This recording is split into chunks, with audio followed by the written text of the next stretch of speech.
Hello, folks. We're going to be doing some wiggle worming again today.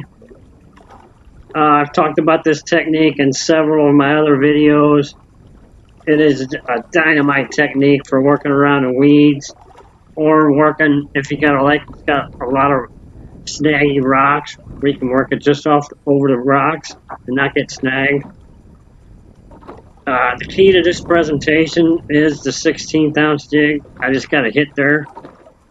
I'm going to let them have it for a little bit. It's similar to a Lindy rig as far as when to set the hook. As soon as you feel the pressure, you let them go and then hit them like that. Mark that spot.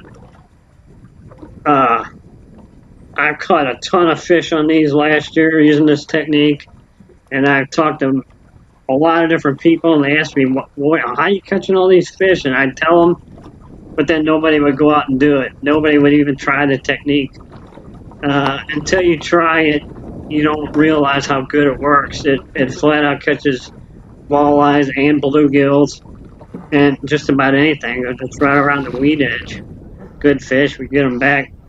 But like I said, the key is that 16th ounce jig. You got to use that light jig, and then you're just see, I'm just twitching that rod. I just got a hit. This one might not be a walleye because he just bent it over. It might be a bluegill. A walleye it'll just stop the bait. You won't feel a peck or a tick or anything. It just kind of stops it. There, that is a bluegill. Whereas a bluegill, you feel them peck it, and then usually they'll hit it once or twice and then bend the rod over, like this one did. But the walleye, he's just gonna stop it. You ain't gonna feel a hit. You just feel him wait. Nice bluegill. We'll get him back here. But oh, I just got another one. Another walleye. We'll get him back too. But like I said, the key to this presentation is just bouncing that tip. You're not actually on the bottom. You're up off the bottom where the fish can see it, and you're like I said, you're just bouncing it the whole time. And he stops the bait just like that. Give him a little time.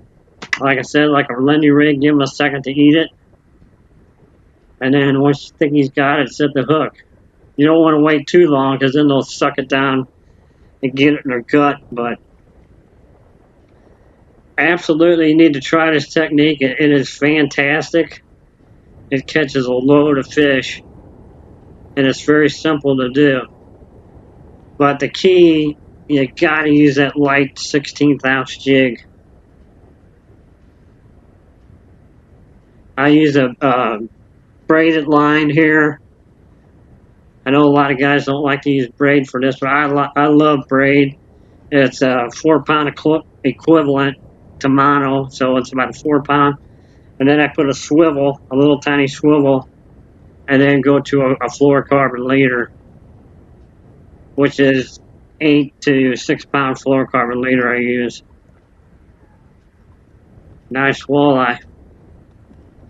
But like I said, you gotta try it. Give it a try this coming season. It absolutely catches a lot of fish, especially when that spinner rig, pulling spinners, kind of dies in the summertime, and you can't find them. Try this technique; it works great. Whoa! Go! We'll get him back here. Nice walleye. But give it a try. Hope you enjoyed it. Take care.